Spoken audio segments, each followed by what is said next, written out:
በአውሮፓ የውድድር መድረክ ባርሴሎናና ፓሪስ ሴን ዠርሜን ለ16ኛ ጊዜ ይገናኛሉ። ሁለቱ ቡድኖች ባለፉት 15 ጊዜ ግንኙነታቸው ባርሴሎና 6ቱን ሲያሸንፍ ፓሪስ ሴን ዠርሜን 5ቱን አሸንፏል። በአራት ጨዋታዎች ደግሞ አቻ ተለያይተዋል። በ2014-15 የውድድር ዘመን በፓሪስ ፒኤስጂ ላይ ተከታታይ 3 ጊዜ ቻምፒየንስ ሊግን ጨዋታ ካሸነፈ በኋላ ባርሴሎና በውድድሩ ውስጥ ከፈረንሳይ ቡድን ጋር ካደረጋቸው 6 ጨዋታዎች ውስጥ ሁለቱን ብቻ አሸንፏል። ባርሴሎና በአውሮፓ ቻምፒየንስ ሊግ ካደረጋቸው 12 ጨዋታዎች አንዱን ብቻ ተሸንፏል። ምንም እንኳን ያ ብቸኛ ሽንፈት በፓሪስ ሴን ዠርሜን በኤፕሪል 2024 ሲሆን 4-1 የደረሰበት ሽንፈት ነበር። በ12 ጨዋታዎች ባርሴሎና ቢያንስ 2 ጎሎችን ማስቆጠር ያልቻለበት ብቸኛው አጋጣሚም ያ ነበረ። በሁለቱ ቡድኖች ላይ የደረሰው የተጫዋቾች ጉዳት በ2025-26 የሊግ ምዕራፍ በጣም ሲጠበቅ የነበረው ጨዋታ ዙሪያ ላይ ያለው ስሜት በተወሰነ ደረጃ ያቀዘቅዘዋል ተብሎ ይታሰባል። ቢሆንም ይህ አሁንም ትልቁ ፍጥጫ ነው። ሁለቱ የዓለም ምርጥ ቡድኖች ለ90 ደቂቃ የሚፋለሙበት።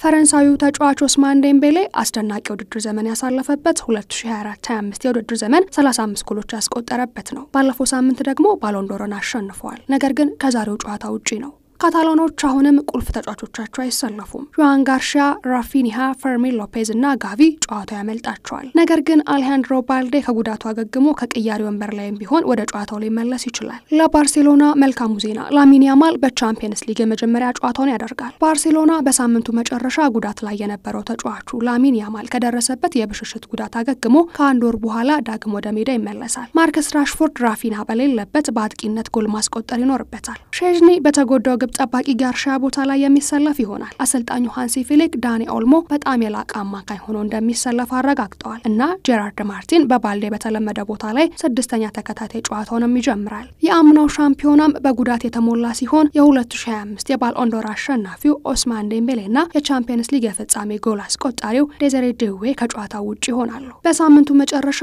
ጉዳት ከደረሰበት በኋላ ከፒኤስጂ ቡድን ጋር ያልተጓዘው ካፒቴኑ ማርኪኒዮስ እና ኪቪቻ ክቫራትስኬሊያ በጉዳት ከጨዋታ ውጪ ናቸው። ጃኦ ኔቬስ፣ ፋቢያን ሮዝ እንዲሁም ቪቲኒያ ጉዟቸውን አድርገዋል። ጉዳት ደጋፊዎቻቸውን እነዚህ ሁለት ቡድኖች በፍጹም ብቃታቸው የማየት እድላቸውን ነፍጓቸዋል። ነገር ግን አሁንም በሁለቱ ከፍተኛ ቡድኖች መካከል ከባድ ሚዛን ፍጥጫ እንደሚኖር ይጠበቃል። የግብ ዘቦቹ ሼዝኒና ቼቫሊየር በጎል ላይ የተጠመዱ ይሆናል ተብሎ ይጠበቃል። ነገር ግን የዴምቤሌ ድዌና ክቫራትስኬሊያ ለመኖር ከላሚን ያማል ወደ ባርሴሎና ዳግም መመለስ ጋር ተዳምሮ ሚዛኑ ምናልባት ወደ ባለሜዳው የሚያደላ ይመስላል። አሰልጣኝ ሉዊስ ኤንሪኬ በአሰልጣኝነት ካደረጓቸው 2 የሶስትዮሽ ዋንጫዎች የመጀመሪያውን ያሸነፈበት ቦታ ላይ ይመለሳል።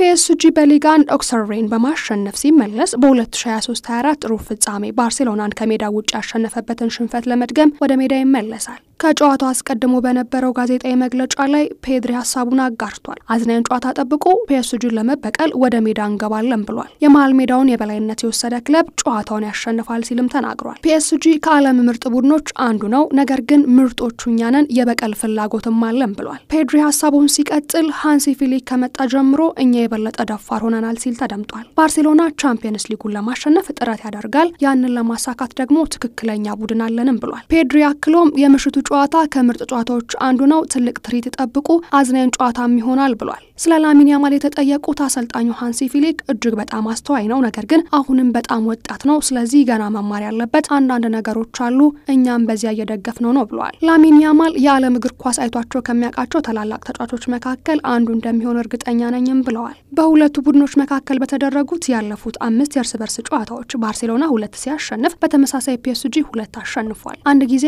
አቻ ተለያይተዋል። ዛሬስ ምን ይፈጠር ይሆን? የሁለቱ ኃያላን ፍልሚያ ምሽት 4 ሰዓት በስታድ ኦሎምፒክ ሉዊስ ካምፓኒዎች ይደረጋል። በመሃል ዳኝነት ማይክ ኦሊቨር ጨዋታውን ይመሩታል።